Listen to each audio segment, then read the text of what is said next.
औरैया के बिधूरा से एक ऐसी तस्वीर सामने आई है जो हर किसान के दिल को हिला दे, जहां सिर्फ एक छोटी सी चिंगारी ने कुछ ही मिनटों में 11 बीघा गेहूं की खड़ी फसल को राख में बदल दिया।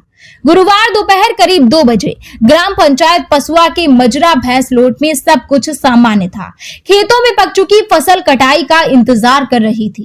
तभी अचानक किसान तुलाराम के खेत के पास लगे बिजली के खंभे में शॉर्ट सर्किट हुआ और उसी खंभे से निकली चिंगारियों के सूखी फसल पर गिरते ही तबाही की शुरुआत हो गई।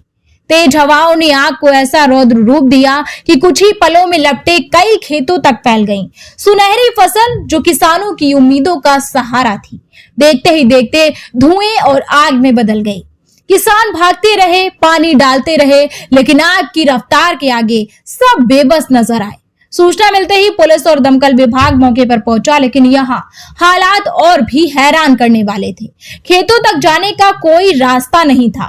फायर ब्रिगेड की गाड़ी सड़क पर ही खड़ी रही और आग खेतों में धधकती रही। ऐसे में गांव के लोगों ने ही मोर्चा संभाला।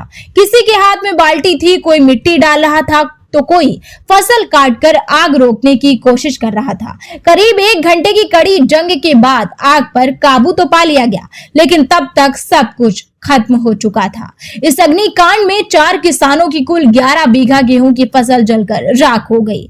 तुलाराम और राम बाबू की मौके पर प्रभारी निरीक्षक मुकेश बाबू चौहान और ग्राम प्रधान पुत्र अमित प्रताप सिंह समेत बड़ी संख्या में ग्रामीण मौजूद रहे। क्षेत्रीय लेखपाल ने नुकसान का आकलन कर रिपोर्ट तैयार कर ली है और प्रशासन ने मुआवजे की प्रक्रिया शुरू करने की बात कही है। लेकिन सबसे बड़ा सवाल अब भी वहीं खड़ा है, क्या इस हादसे की जिम्मेदारी तय होगी? क्या बिजली विभाग की लापरवाही पर कार्यवाही होगी? और सबसे अहम, क्या किसानों को समय पर उनका हक मिल पाएगा, या फिर ये आग सिर्फ फसल ही नहीं, उम्मीदों को भी जला गई है?